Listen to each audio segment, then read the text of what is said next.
Hi friends, రీసెంట్గా Bharat New Zealand మధ్య తొలి వన్డే మ్యాచ్కు బీసీసీఐ అన్ని ఏర్పాట్లు చేయడం జరిగింది.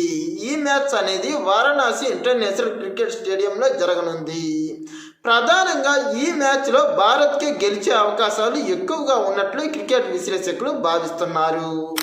కానీ ఇక్కడ న్యూజిలాండ్ కూడా చాలా తక్కువేం కాదు. ప్రధానంగా గతంలో న్యూజిలాండ్ టీం మన ఇండియాపై ఆడినటువంటి మ్యాచ్ల ద్వారానే వాళ్ళ సత్తా ఏంటో మనం అర్థం చేసుకోవచ్చు. ఇక ఈ మ్యాచ్లో న్యూజిలాండ్ పక్క ఆ జట్టు యొక్క మాజీ కెప్టెన్ అయిన కేన్ విలియమ్సన్ మరియు తర్వాత కొన్ని రోజుల పాటు కొన్ని సంవత్సరాల పాటు ఆ టీంను నడిపించినటువంటి టామ్ లేథమ్ ప్రస్తుత కెప్టెన్ అయినటువంటి మిచెల్ సాంట్నర్ కూడా ఈ సిరీస్లో ఆడడం లేదు. అంతేకాకుండా వీళ్ళతో పాటు గతంలో న్యూజిలాండ్ యొక్క పేస్ భారాన్ని మొత్తం మోసినటువంటి Tim Southee, Trent Boult, Lockie ఫెర్గుసన్లు కూడా ఈ సిరీస్లో ఆడడం లేదు. అందుమూలంగా టోటల్గా ఇప్పుడు మన టీమిండియాతో జరిగే ఈ సిరీస్లో న్యూజిలాండ్ నుంచి కేవలం యువకులతో కూడినటువంటి ఇప్పటి వరకు అంతర్జాతీయ క్రికెట్లోకి సరిగ్గా అరంగేట్రం చేయలేని వాళ్ళే ఎక్కువగా ఈ సిరీస్లో ఆడబోతున్నారు. కాకపోతే గతంలో ఎక్కువగా మన భారత పర్యటనలో ఆడినటువంటి వాళ్ళలో Devon Conway, Glenn Phillips, Daryl Mitchell మరియు మిచెల్ బ్రాస్వెల్కు మాత్రమే కాస్త కోస్తో అనుభవం ఉంది. ఇక వీళ్ళతో పాటు హెన్రీ నికోలస్ మరియు విల్ యంగ్ కూడా గత సిరీస్ల్లో కాస్త కోస్తో రాణించిన వాళ్ళే. ఇక వీళ్ళు తప్పించి మిగతా వాళ్ళంతా కూడా ఇప్పుడు మొదటగా మన టీమిండియా సిరీస్లో ఆడేవాళ్ళే. అందుమూలంగా ఈ అవకాశాన్ని వాడుకొని మన టీమిండియా గెలిచేందుకు ప్రస్తుతం చాలా ఎక్కువగానే అవకాశాలున్నాయి. ప్రస్తుతం టీమిండియా ఉన్నటువంటి బ్యాటింగ్ దుస్థితి మరియు బౌలింగ్ పరిస్థితిని చూస్తే న్యూజిలాండ్పై మాత్రం చాలా సులభంగానే గెలిచే అవకాశాలున్నాయి. భారత బ్యాటింగ్ సత్తా ఏంటో ఇప్పటికే సౌత్ ఆఫ్రికా సిరీస్ ద్వారా ప్రత్యేకంగా నిరూపించబడింది. ప్రధానంగా విరాట్ కోహ్లీ, రోహిత్ శర్మలు వాళ్ళ యొక్క కెరియర్లోనే అత్యుత్తమ దశలో అత్యుత్తమంగా ఆడుతున్నారు.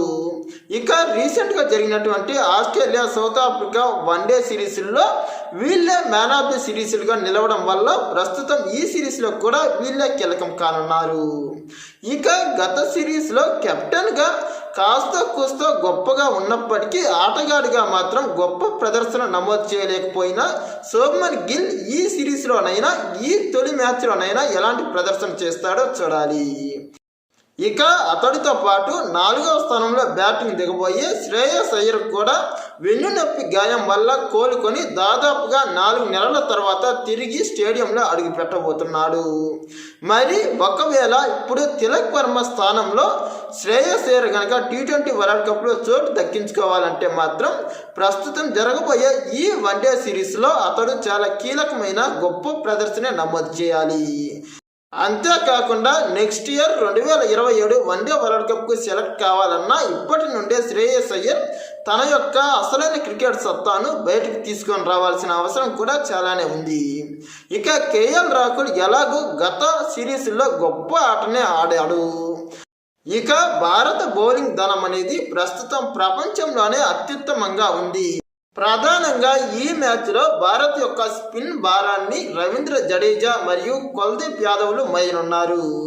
ఇక వాషింగ్టన్ సుందర్ను అవసరాలకు అనుగుణంగా పిచ్ యొక్క పరిస్థితులకు అనుగుణంగా తుది జట్టులో తీసుకునే అవకాశాలు ఎక్కువగా ఉన్నాయి. ఇక పేస్ భారాన్ని మాత్రం ప్రధానంగా ఈ మ్యాచ్కు ఈ సిరీస్లో అసలు జస్ప్రీత్ బుమ్రాకు విశ్రాంతి ఇవ్వడం వల్ల ఎంపిక చేయలేదు. ఇక భారత పేస్ దళాన్ని హర్షదీప్ సింగే నడిపించనున్నాడు. ఇక ఇతడితో పాటు హర్షిత్ రాణా, మహమ్మద్ సిరాజ్, ప్రసిద్ కృష్ణాలు ఈ టీంకు సెలెక్ట్ అయినప్పటికీ వీరిలో 2 లేదా 3 మాత్రమే తుది జట్టులో ఉండే అవకాశాలు ఉన్నాయి. కాకపోతే అక్కడ స్టేడియం పరిస్థితులకు అనుగుణంగా 4 కూడా తీసుకునే అవకాశాలు ఉన్నాయి.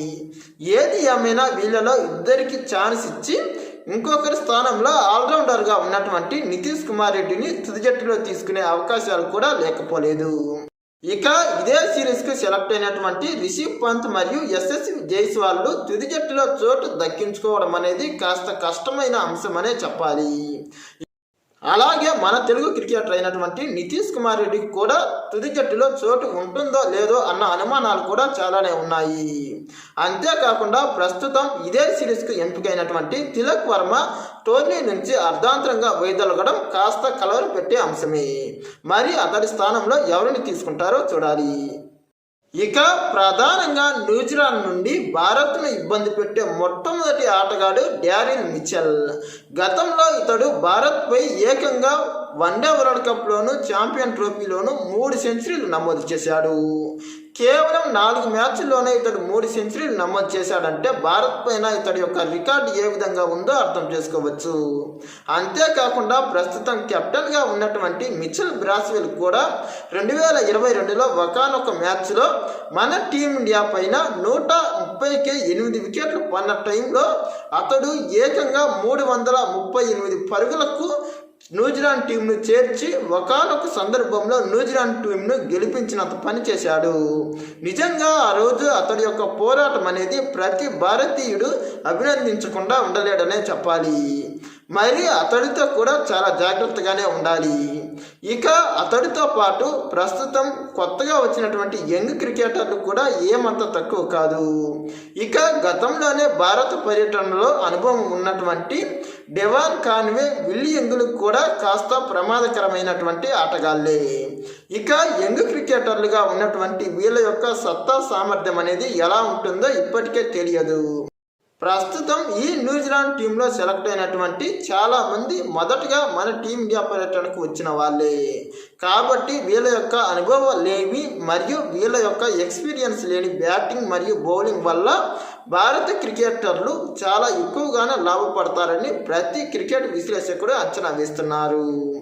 కాకపోతే ఈ యంగ్ క్రికెటర్లు కూడా ఏమంత తీసిపోని ఆటగాళ్ళు కాదు. కాబట్టి వీళ్ళతో కూడా కాస్త జాగ్రత్త పడాల్సిన అవసరం ఉంది. ఒకవేళ ఈ యంగ్ క్రికెటర్లు కనుక న్యూజిలాండ్ పక్క గొప్పగా రాణిస్తే మాత్రం అది భారత్కు ఘోరమైన అవమానమనే చెప్పాలి.